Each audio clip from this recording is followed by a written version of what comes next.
Hi, I'm Wilhelm. Many people ask, when I die, should I go into the light or not? Does the light trap my soul in the cycle of reincarnation so that I can never evolve? Let's explore that. Physical death is the separation of the soul from its material body. There's nothing mysterious about it. It's a natural and organic process that most of us have experienced many times before. I have various videos on this process. What we encounter shortly after death, however, largely depends on how we have lived our lives and also what strong beliefs we hold about death and the afterlife. At the moment of death, most people will actually see a light, which Gabriele explains as follows. During the process of death, people who have lived consciously experience how a bridge of light forms in them, which conveys to them the desire to go across it. Such a person did not waste away his life during his sojourn on earth, externalized and trapped on this side of life. And spiritual beings help the soul, its guardian spirit, and the higher developed souls of former friends and relatives.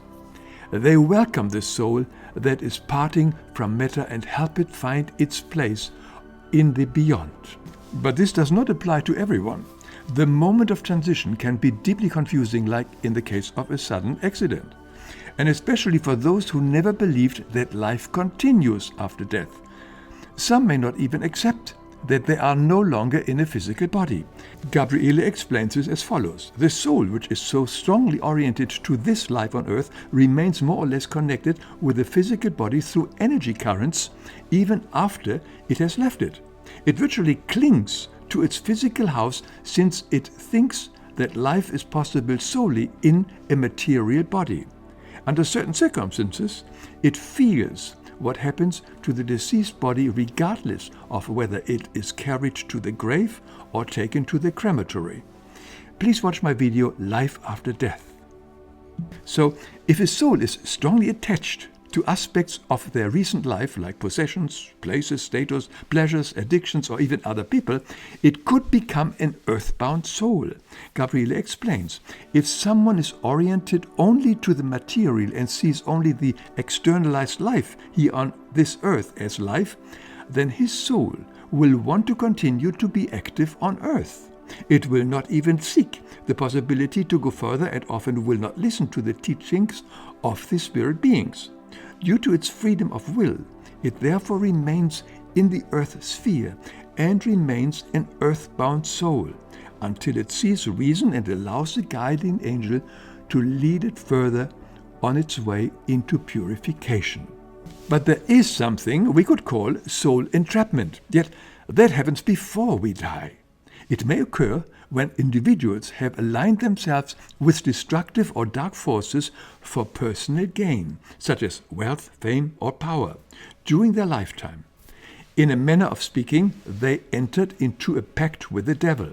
After death, such souls will feel drawn into lower astral realms by the very forces or entities that served them during their earthly life, and whom they may now find themselves serving in return. This all shows that not everyone will automatically perceive the light after disembodiment. Our own personal spiritual evolution and our strong beliefs influence our experience at the moment of physical death. So if somebody now comes and advocates never to go into the light, could it be that they are used by the forces of darkness that seek to keep us confused and bound? After all, our beliefs are powerful. They can shape and create the very circumstances we fear, even after death. If we expect trepidation, interference, or feel the need to avoid the light, we may indeed create such experiences for ourselves. What we hold in consciousness becomes the filter through which we experience reality here and beyond. So the time to decide whether or not we will enter the light at the moment of our physical death is now, today.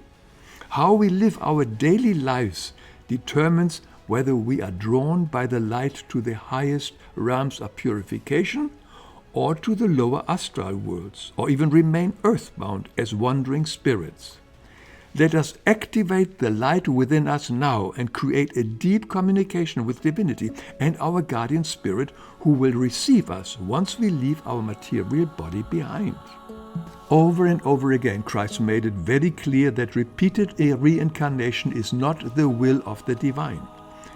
If we live fully in accordance with the laws of life given to us in the Ten Commandments and in his Sermon on the Mount, there is no need for anyone to return to this earthly existence. As Gabriele says, our task as human beings is to bring our soul to full maturity, so that after passing on, we may return as divine beings to the true origin of our being, to the Spirit of God in the kingdom of God, from where we once went forth. There's much more that could be said on the subject of death, and I made several videos about it. I would like to mention 2 books that explore these questions in great depth. One is called Where Did I Come From? Where Am I Going? And the other one is Living and Dying in Order to Keep Living. Both books are written by Gabriele, and you find links to these books beneath this video. Please subscribe and let's meet again, because there is so much more I wish to share with you.